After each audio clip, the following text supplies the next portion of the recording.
Praise the Lord. നിങ്ങളെ എല്ലാവരെയും blessed മോർണിംഗിലേക്ക് യേശു ക്രിസ്തുവിൻ്റെ നാമത്തിൽ സ്വാഗതം ചെയ്യുന്നു.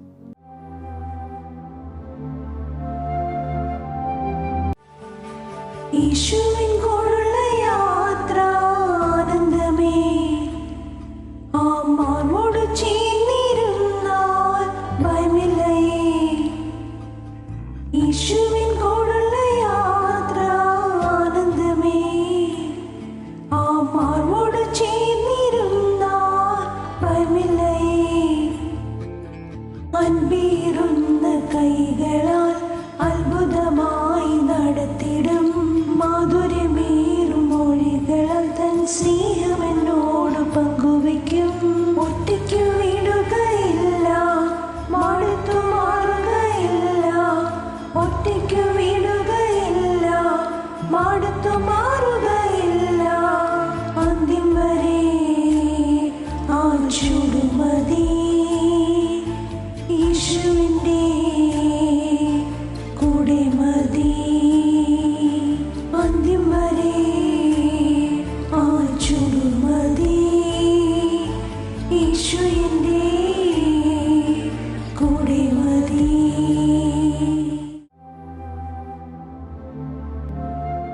പ്രിയരെ, അനുഗ്രഹിക്കപ്പെട്ട ഒരു പ്രഭാതം കൂടെ നമ്മുടെ ജീവിതത്തിൽ അനുവദിച്ചു തന്ന വലിയവനായ ദൈവത്തെ നമുക്ക് ഒരുമിച്ച് ചേർന്ന് നന്ദി പറയാം. എത്ര പേർ പറയും, ഞാൻ നിന്നതല്ല, എൻ്റെ ദൈവം എന്നെ നിർത്തിയതാണ്. ഒന്നുകൂടെ പറഞ്ഞു കഴിഞ്ഞാൽ 2025 ജൂലൈ മാസം 26-ാം തീയതി വരെയും എന്നെയും എൻ്റെ കുടുംബത്തെയും കണ്ണിലെ കൃഷ്ണമണി പോലെ സൂക്ഷിക്കുകയും വിടുവിക്കുകയും ചെയ്ത വലിയവനായ ദൈവത്തിന് നന്ദി പറഞ്ഞുകൊണ്ട് ഈ പ്രഭാത ചിന്തയിലേക്ക് നമുക്ക് ഒരുമിച്ച് അടുത്തു വരാം.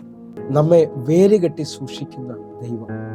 പ്രിയരെ, പ്രാരംഭവാക്യത്തിലേക്ക് ഇയ്യോബിന്റെ പുസ്തകം 1-ാം അധ്യായം അതിൻ്റെ 9-10 വാക്യങ്ങളിലേക്ക്. അതിന് സാത്താൻ യഹോവയോട്, വെറുതെയോ ഇയ്യോബ് ദൈവഭക്തനായിരിക്കുന്നത്? 10-ാമത്തെ വാക്യം, നീ അവനും അവൻ്റെ വീടിനും അവനുള്ള സകലത്തിനും വേലി കെട്ടിയിട്ടില്ലയോ? നീ അവൻ്റെ പ്രവൃത്തിയെ അനുഗ്രഹിച്ചിരിക്കുന്നു, അവൻ്റെ മൃഗസമ്പത്ത് ദേശത്തിൽ പെരുകിയിരിക്കുന്നു.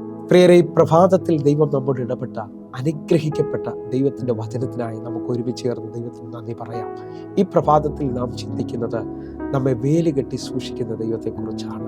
ഈ പ്രഭാതത്തിൽ എന്നെ കേൾക്കുന്നവർ പലരും ചിന്തിക്കുന്നുണ്ടാകാം, ജീവിതത്തിനകത്ത് ഓരോ ദിവസവും ഓരോ പ്രതിസന്ധികളിലൂടെയാണ് കടന്നു പോകുന്നത്. ഒന്നിൽ ചില രോഗങ്ങളാൽ അല്ലെങ്കിൽ കളിപ്പിക്കപ്പെട്ടു പോകുന്ന അനുഭവങ്ങൾ, ചില വാക്കുകൾ കൊണ്ട് നമ്മെ പലരും മുറിക്കുന്ന അനുഭവങ്ങൾ, അല്ലെങ്കിൽ മുമ്പോട്ട് പോകാൻ കഴിയാത്ത അനുഭവങ്ങൾ, ജോലിയിൽ പ്രശ്നം, അല്ലെങ്കിൽ വീട്ടിനകത്ത് അസമാധാനം പോലെ, എല്ലാത്തിനകത്തും തൊടുന്ന എല്ലാത്തിനകത്തും പരാജയം പോലെ അനവധി പ്രശ്നങ്ങളിൽ ശ്രദ്ധിക്കുന്നവർ ഈ പ്രഭാതത്തിൽ തിരിച്ചറിയുക, ശത്രുവിന് നമ്മുടെ വെളിയിൽ വരുന്ന അവകാശത്തിൽ നിന്ന് നമ്മെ വേലുകെട്ടി സൂക്ഷിക്കുന്ന ഒരു ദൈവമുണ്ട്. വിശ്വസിക്കാൻ പറ്റുമെങ്കിൽ ഇതാ സങ്കീർത്തനക്കാരൻ പറയണം, അവൻ നിന്റെ കാൽ വഴുതുവാൻ സമ്മതിക്കുകയില്ല, നിന്നെ കാക്കുന്നവൻ മയങ്ങുകയുമില്ല. എന്നെ കേൾക്കുന്നവരെ, നമ്മുടെ ദൈവത്തിന്റെ ഏറ്റവും വലിയ പ്രത്യേകത, അവനിൽ ആശ്രയിക്കുന്നവനെ അവൻ കൈവിടത്തില്ല. അവനെ കൺമണി പോലെ സൂക്ഷിക്കുന്നവനെയാണ് ഞാൻ നിങ്ങൾ തിരിച്ചറിയുന്നത്. എങ്കിൽ ഈ പ്രഭാതത്തിൽ ഒന്നുകൊണ്ടൊന്ന് ശ്രദ്ധിച്ചോ. ഇയ്യോബിനെ കുറിച്ച് സാത്താൻ പറയുകയാണ്, അവൻ വെറുതെയാണോ ദൈവഭക്തനായിരിക്കുന്നത്? നീ അവനും അവൻ്റെ വീട്ടിനും അവനുള്ള സകലത്തിനും വേലുകെട്ടി അവനെ സൂക്ഷിച്ചിരിക്കുകയാണ്, അവൻ്റെ മൃഗസമ്പത്ത് ദേശത്തിൽ പെരുകിയിരിക്കുകയാണ്. എന്നെ കേൾക്കുന്നവരെ, ഇയ്യോബിന് മാത്രമല്ല ദൈവം പ്രൊട്ടക്ഷൻ കൊടുത്തിരുന്നത്, ഇയ്യോബിനും ഇയ്യോബിൻ്റെ വീട്ടിനും ഇയ്യോബിനുള്ള സകലത്തിൻ്റെ വെളിയിലും ഒരു വേലിവിളപ്പ്. ഈ പ്രഭാതത്തിൽ എന്നെ കേൾക്കുന്നവരെ, നമ്മുടെ ജീവിതത്തിനകത്തൊരു ചെറിയ പ്രശ്നം മതി നമ്മൾ അസ്വസ്ഥരാകുവാനായിട്ട്. ഓരോ ദിവസവും ഒന്നിലല്ലെങ്കിൽ മറ്റൊന്നിനകത്ത് ഞാനിതുകളും അസ്വസ്ഥരാകുമ്പോൾ നമ്മുടെ വേഗത കുറയുകയും നമ്മുടെ നന്മകൾ കുറയുകയും നമ്മുടെ നന്മകൾ തടസ്സപ്പെടുകയും നമ്മുടെ ജീവിതത്തിനകത്ത് നമ്മുടെ ആരോഗ്യം, നമ്മുടെ സന്തോഷം, ഇതെല്ലാം നഷ്ടപ്പെട്ടു പോകുന്നത് കാണാൻ പറ്റും. എന്നാൽ ഈ പ്രഭാതത്തിൽ ഒരു തീരുമാനത്തോടെ, കർത്താവേ, നിന്റെ വേലിവിളപ്പിലേക്ക് എന്നെ സൂക്ഷിക്കണമേ. ഒന്നുകൂടെ പറഞ്ഞു കഴിഞ്ഞാൽ സെക്കരിയ പ്രവാചകന്റെ പുസ്തകം 2-ാം അധ്യായം അതിൻ്റെ 5-ാമത്തെ വാക്യം നിങ്ങൾ ശ്രദ്ധിക്കണം. എന്നാൽ ഞാൻ അതിന് ചുറ്റും തീമതിലായിരിക്കും, ഞാൻ അതിൻ്റെ നടുവിൽ മഹത്വമായിരിക്കും എന്ന് യഹോവയുടെ അരുൾപ്പാട്.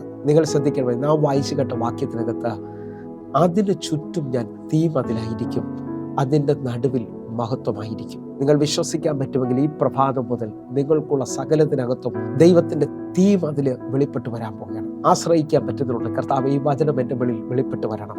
ഞാൻ ചില ദിവസങ്ങളിൽ വല്ലാതെ വിഷമിക്കുകയും ഭാരപ്പെടുകയും ചെയ്യുന്ന അവസ്ഥകൾ ഇന്നു മുതൽ മാറിപ്പോകേണ്ടതിനായിട്ട്, എൻ്റെ ദൈവത്തിൽ സന്തോഷിക്കുവാനായിട്ട്, എൻ്റെ ദൈവത്തിൽ ആനന്ദിക്കാൻ തക്കവണ്ണം ദൈവത്തിൻ്റെ ആ വേലിവിളപ്പ് എൻ്റെ വെളിയിൽ വെളിപ്പെട്ട് വരേണ്ടതിനായിട്ട്. ഒന്നുകൂടെ പറഞ്ഞാൽ യേശയ്യാവ് 31 അധ്യായം അതിൻ്റെ 5-ാമത്തെ വാക്യം ശ്രദ്ധിക്കണമേ. പക്ഷി ചുറ്റിപ്പറന്ന് കാക്കുന്നത് പോലെ സൈന്യങ്ങളുടെ യഹോവ യെരൂശലേമിനെ കാത്തുകൊള്ളും.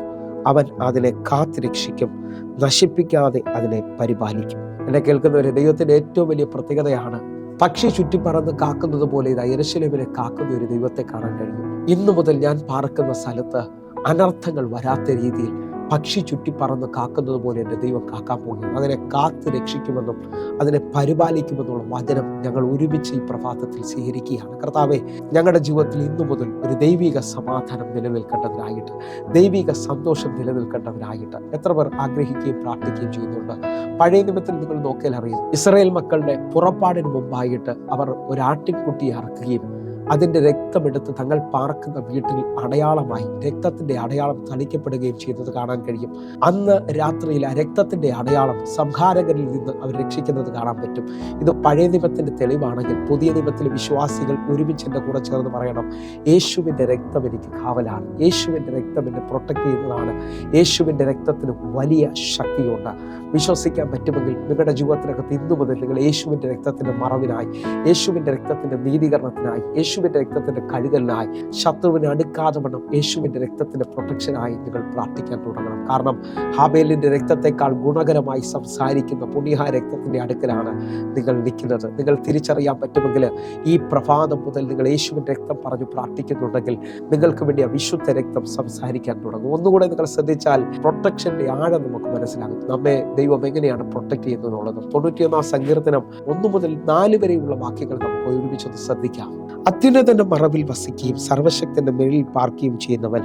2-ാമത്തെ വാക്യം, യഹോവയെക്കുറിച്ച് അവൻ എൻ്റെ സങ്കേതവും കോട്ടയും ഞാൻ ആശ്രയിക്കുന്ന എൻ്റെ ദൈവവും എന്ന് പറയുന്നു. ഈ 2 വാക്യങ്ങൾ വായിക്കുമ്പോൾ ഇതാ ദൈവത്തെക്കുറിച്ചൊരു ഭക്തൻ പറയുകയാണ്, എൻ്റെ ദൈവം എൻ്റെ കോട്ടയും എൻ്റെ സങ്കേതവും ഞാൻ ആശ്രയിക്കുന്ന എൻ്റെ ദൈവവുമാണ്.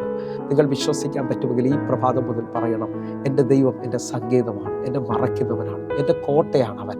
അതേപോലെ തന്നെ ആ പ്രൊട്ടക്ഷനിലേക്ക് വരുന്നുണ്ടെങ്കിൽ, അതേപോലെ ഈ പ്രൊട്ടക്ഷനിലാണ് നിങ്ങൾ ജീവിക്കുന്നുണ്ടെങ്കിൽ 3-ാമത്തെയും 4-ാമത്തെയും വാക്യം നമ്മുടെ ജീവിതത്തിൽ വെളിപ്പെട്ട് വരുന്നതാണ്. 3-ാമത്തെ വാക്യം ശ്രദ്ധിക്കണമേ. അവൻ നിന്നെ വേട്ടക്കാരൻ്റെ കെണിയിൽ നിന്നും നാശകരമായ മഹാമാരിയിൽ നിന്ന് വിടുവിക്കും. 4-ാമത്തെ വാക്യം, തൻ്റെ തൂവൽ കൊണ്ട് അവൻ നിന്നെ മറയ്ക്കും. അവൻ്റെ ചിറകൻ കീഴിൽ നീ ശരണം പ്രാപിക്കും. അവൻ്റെ വിശ്വസ്തത നിനക്ക് പരിചയം പലകയുമാകുന്നു. നിങ്ങൾ വിശ്വസിക്കാൻ പറ്റുമെങ്കിൽ വേട്ടക്കാരൻ്റെ കെണിയിൽ നിന്നും നാശകരമായ മഹാമാരിയിൽ നിന്ന് വിടുവിക്കുകയും അവൻ്റെ വിശ്വസ്തത നിനക്ക് പരിചയം പലകയുമായി തീരാൻ പോവുകയാണ്. നമ്മെ വേലികെട്ടി സൂക്ഷിക്കുന്ന ദൈവത്തെക്കുറിച്ചാണ് ഈ പ്രഭാതത്തിൽ ഞാൻ നിങ്ങൾ ശ്രദ്ധിക്കുന്നത്. ഒന്ന് കണ്ണുകൾ അടച്ച് വ്യക്തമായിട്ട് നമുക്കൊന്ന് പ്രാർത്ഥിക്കാം. കർത്താവെ, ഇന്നു മുതൽ അങ്ങയുടെ വിശ്വസ്തത എനിക്ക് പരിചയം പലകയുമായി വെളിപ്പെട്ട് വരേണ്ടതിനായി, അങ്ങയുടെ വിശ്വസ്തത എനിക്കൊന്ന് അനുഭവിക്കാൻ തക്കവണ്ണം എൻ്റെ മേളിലൊന്ന് വെളിപ്പെട്ട് വരേണ്ടതിനായിട്ട് ഒന്ന് കണ്ണുകളൊന്ന് അടക്കുകയും പ്രാർത്ഥിക്കുകയും ചെയ്യാൻ പറ്റുന്നുണ്ട്. ഒരുമിച്ചൊന്ന് പ്രാർത്ഥിച്ച് ഇപ്പോൾ തന്നെ ദൈവികമായ പ്രൊട്ടക്ഷൻ എൻ്റെ ജീവിതത്തിനകത്ത് നീണ്ടു നിൽക്കുന്ന സമാധാനത്തെയും സന്തോഷത്തെയും കൊണ്ടുവരാൻ പോവുകയാണ്. ഞങ്ങൾ ഒരുമിച്ച് ചേർന്ന് പ്രാർത്ഥിക്കുന്നപ്പോൾ എന്നെ കാണുന്ന ജീവിതങ്ങളിൽ അസാധാരണമായ ദൈവിക സമാധാനം, ദൈവിക സന്തോഷം വെളിപ്പെട്ട് വരട്ടെ. ചിലവരെ മേളിൽ കർത്താവെ ഇന്നു മുതൽ ദൈവത്തിൻ്റെ കൃപ ഒരളവിന് മേളിൽ വെളിപ്പെട്ട് വരട്ടെ. ആ പ്രശ്നങ്ങൾ, പ്രതികൂലങ്ങൾ ഇവരിൽ നിന്ന് മാറിപ്പോകട്ടെ. ദൈവത്തിൻ്റെ വേലിവളപ്പിലേക്ക് ഞങ്ങൾ ഒരുമിച്ച് ഏൽപ്പിക്കുകയാണ്. കർത്താവെ, ഇന്നു മുതൽ അങ്ങ് ഞങ്ങളെ കാക്കുന്നതിനായി സ്തോത്രം, അങ്ങയുടെ കര ഞങ്ങളെ നടത്തുന്നതിനായി സ്തോത്രം. യേശുവിൻ നാമത്തിൽ ഞാൻ പ്രാർത്ഥിക്കുന്നു. കേൾക്കണം പിതാവേ. ആമേൻ, ആമേൻ, ആമേൻ. പ്രിയരെ, ഈ പ്രഭാത സന്ദേശം നിങ്ങൾക്ക് അനുഗ്രഹമാകുന്നുവെങ്കിൽ നമ്മുടെ യൂട്യൂബ് ചാനൽ സബ്സ്ക്രൈബ് ചെയ്യുകയും ഫേസ്ബുക്കിലേക്ക് നിങ്ങൾ ജോയിൻ ചെയ്യുകയും ചെയ്യണമെന്ന് ഓർപ്പിക്കുന്നു. അതേപോലെ എല്ലാ ദിവസവും വൈകിട്ട് ഇന്ത്യൻ സമയം 6 മണിക്ക് നമുക്ക് സൂമിൽ ആരാധനയുണ്ട്. നിങ്ങളെയും ഞാൻ ക്ഷണിക്കുന്നു, നിങ്ങൾ ജോയിൻ ചെയ്യണമെന്ന് ഓർപ്പിക്കുന്നു. കർത്താവിൻ്റെ വലിയ വിശ്വാസം നിങ്ങളെ കാക്കുമാറാകട്ടെ. God bless you. ആമേൻ.